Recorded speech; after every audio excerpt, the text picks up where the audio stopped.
heard in our interviews on soybean diseases, the importance of seed selection. While the 2014 crop is still in the field, UNL Extension educator Nathan Mueller says farmers can already be thinking about variety selection for the 2015 season. In a soybean field near Fremont Wednesday, we talked with Nathan about what to look for in a variety and why you might want to start looking now.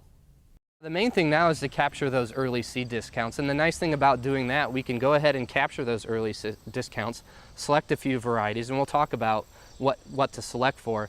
And then once harvest comes out and we actually have yield data to look at, you can make some substitutions. Your seed company is going to be more than willing to keep your business and make some substitutions as long as that variety is available that you want to substitute out. It's not a big deal that you don't have yield data yet. No, because what we can do, we can select, let's say, 2 or 3 varieties for our farm that, historically have done well with the company, or they have their own company data that they're looking at too to help make recommendations for you. They want to see you succeed. And then you can actually look at third-party yield trials that come out, whether it's First or University of Nebraska, and then look at the data. Okay, maybe one of these 3 didn't perform like we thought. Let's substitute it out with something else. Now, the only thing that comes into play there is the fact that some varieties might be a little harder to get, some new ones. So if you really want to try those, it might be important to pick those out now and drop them and pick one up. Maybe that's a little bit easier to get. Seed supply looks to be good this year for most varieties. Let's talk about specifically selecting a variety. What should you look for if you've had problems with SDS or SCN? Yep. Looking at resistance in those plants. Sure. The main thing to manage SCN and sudden death syndrome is generally variety selection. Now there's some new things coming on the line in terms of seed treatments for both of those.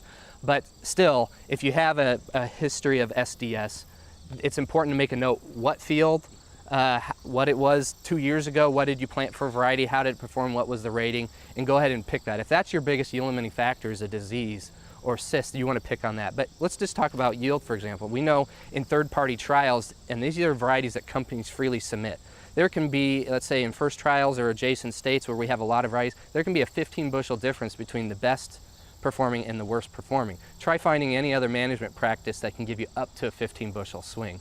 Are you going to get that 15 bushel swing? If you were to put all these varieties in a hat and pick out, you're probably not likely going to pick the best and the worst, right? But even if you're middle line, 8 bushels at $10 a bushel, that's $80 an acre.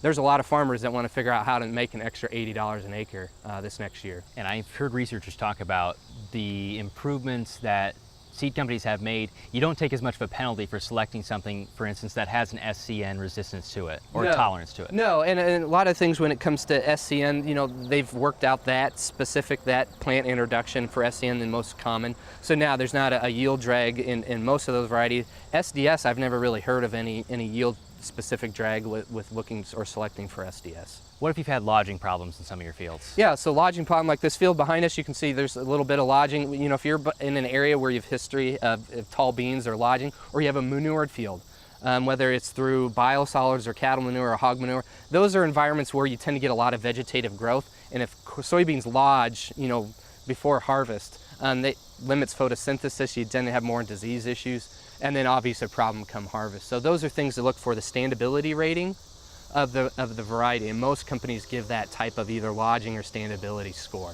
You mentioned earlier that you want to select maybe 2 or 3 varieties. What's the benefit of doing that? Yeah, the main thing is just risk management. So same as corn hybrids, just spreading out your maturity. So if we have, like we did in 2013, a really hot period for maybe a week or 2, that can really catch some maturity. So if you're, let's say, at a 3.4 and you also had a 2.8, kind of the range of maturities in this region, that can make a big difference. And I saw some pretty big yield differences previous when I was working further north, that it made up to a 7 bushel difference based on maturity and when that weather period hit during seed fill. Seems like the bottom line here is that you want producers to take a good look at what they're doing because it matters. Yeah, it really does. Out of any other management factor that we do, it's a routine management decision. We select seed every year, and those are the things that we need to do better at when margins get tight. The things that we do every year, how can we do those things better?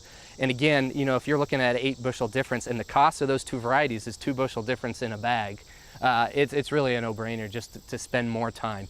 Don't spend an hour. Do you need to spend 20 hours? No. But somewhere in the middle. And utilize your resources. Utilize the knowledge of your seed dealer. Utilize the knowledge that we have in terms of third-party data and looking at some other considerations in variety selection. We'll link to more resources on soybean selection on the Market Journal website.